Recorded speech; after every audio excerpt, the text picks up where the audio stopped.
The Ravens can't move the football. The Bengals can't stop anyone from moving the football. One has to do better when they play each other on Sunday. Or at least you would think so. Hey, how are you, folks? Jason Horwitz, glad to be with you. Breaking down the 2-6 Bengals at the 4-4 Ravens in a rematch from Week 1 when Cincy got the victory thanks to 6 Baltimore turnovers. And with more, we turn to NFL.com's Pat Kerwin from Fort Myers. Pat, good to see you. Good to see you, Jason. You know, it sounds all too familiar for the Ravens with the turnovers. They had 4 more on the Monday night thumping in Pittsburgh.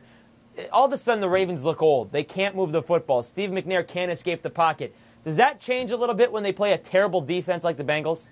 Well, you know, let's start with the first time they met with each other, and it was interesting. The Bengals held them 77 yards rushing for McGahee, and they didn't do a bad job. You know, in that game, McNair and Bowler threw 40 passes between them and didn't throw a touchdown. So in this particular matchup, over the last few years, all of a sudden that ugly Bengal defense usually plays better. But with the way that it's been playing late, though, I mean, because I know it's a division game and they played better, but this is not the Bengals defense that started the season. Fair point. But when I look at McNair, I'm looking at a guy that doesn't move around very well anymore, doesn't want to throw the ball down the field, would prefer to throw a check down and not get tackled. And I think the defenses have all been playing to Steve McNair that way. I think it might be time for Bowler, but they're going to go with McNair, and I think it helps the Bengal defense understand how to set up for this game. All right, well, the Ravens are 0-3 in division play this year after going 5-1 last season. Again this week, they're going to play without Samari Rolle and unspecified illness. The defense doesn't look the same either. Everything being said about the offense, you know, Ray Lewis said it best, just don't turn the football over. Maybe we'll play better, but they gave up 38 points. Are they going to take it out here on the Bengals? Well, they want to take it out on the Bengals. Are they capable of throwing that kind of punch to make something happen? They're up against a Bengal offense right now that cannot run the ball, which is okay in this game because the problems for the Raven defense are in the secondary. And here comes Chris Henry back with Chad Johnson, T.J. Houshmandzadeh, who, by the way, has a touchdown in 8 straight games.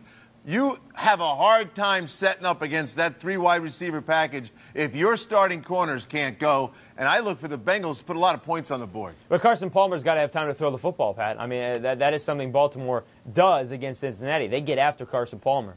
They get after him, but Carson Palmer's had good games against these guys in the past. He knows where it's coming from.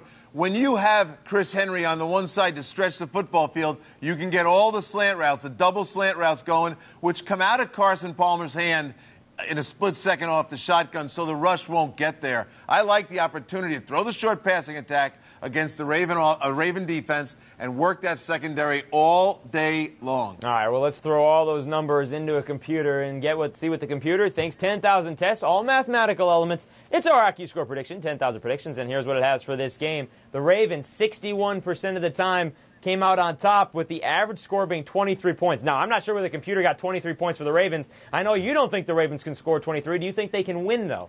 I'm going to take the Bengals in this football game because I do think they have enough firepower, and I've stuck with the Bengals a lot this year and been disappointed. But after I watched the Ravens the other day against the Steelers, what's to like about the Ravens right now? They're a team in flux myself. I just look at them and say they have no identity. They should be trying to run the ball 40 times a game, and they're not. They've thrown the ball an awful lot this year. I think they'll continue to do it, and I don't think it's going to be enough to stay up with the Bengals. Of course you've been disappointed. They've dropped 6 straight road games. Pat, we'll see how it plays out on Sunday afternoon. We'll see you up here. Take care. All right, Cincinnati's hoping to snap that streak Sunday beginning at 4:05 p.m. Eastern, and it's on CBS. For more on this game or any other in Week 10, be sure to stay with CBSSports.com. Watch everything else on the CBS Audience Network. For Pat Kerwin, I'm Jason Horwitz. Take care.